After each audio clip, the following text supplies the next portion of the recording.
नमस्कार. आज आपण पिवळ्या मुगाचे पौष्टिक असे लाडू करणार आहोत. तर हे मी पिवळे मूग घेतलेले आहेत. आता हे स्वच्छ साफ केलेले आहेत.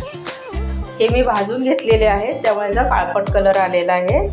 भाजून थंड झाले की आपण हे मिक्सरमध्ये किंवा चक्कीवर दळून आणायचे. थोडं रवाळच दळायचे. तर आता पीठ मी दळून आणलेलं आहे. तर आपण लाडू करायला सुरुवात करूया. 2 चमचे तूप घेतलेले. जाडबुडाची कढई घ्यायची. आता हे मी पीठ ना दोन वेळा मी भाजून घेणार आहे. कढई छोटी आहे त्यामुळे 2 वेळा मी भाजून घेणार आहे. अर्ध पीठ मी घालत आहे. तूप आपण थोडं थोडं करत घालायचं.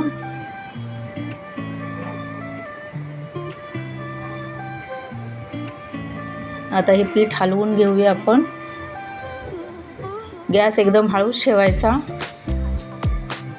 थोडंसं परतून झाल्यानंतर, पीठ भाजून झाल्यानंतर पुन्हा आपण तूप घालूया.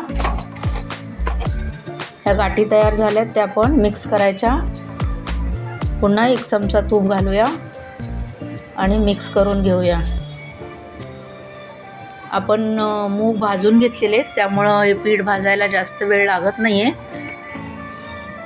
तर हे बघा, मी पुन्हा तूप घालून सगळं पीठ भाजून घेतलेलं आहे. कलर पण बदललेला आहे बघा, कारण पिवळा मुगाचा कलर असतो त्यामुळे पिठाला पण तसाच कलर आलेला आहे. तर आता हे पीठ सगळं भाजून झालेलं आहे. पण दुसऱ्या भांड्यामध्ये काढून घेऊया आणि थोडंसं थंड करून घ्यायचं.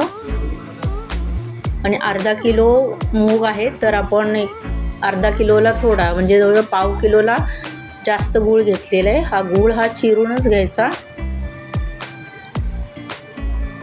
म्हणजे तो वितळायला वेळ लागत नाही आणि पिठामध्ये व्यवस्थित मिक्स होतो. तर हा गूळ आपण सगळा मिक्स करून घेऊया.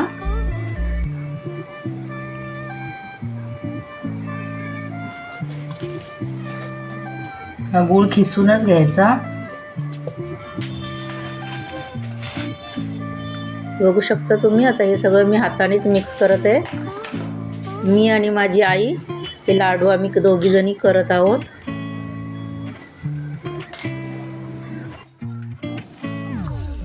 काजू, बदाम आणि वेलची पावडर ही मिक्स केलेली आहे, ती पण आपण घालणार आहोत.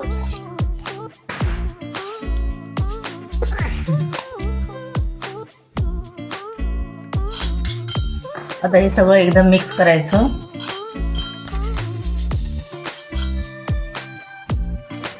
आता हे सगळं मिक्स झाल्यानंतर आपण लाडू वळून घ्यायचे. हे बघा किती मस्त लाडू झालेला आहे आणि खायलाही खूप चविष्ट आणि पौष्टिक असतो. आता मी हे सगळे लाडू असेच करून घेते.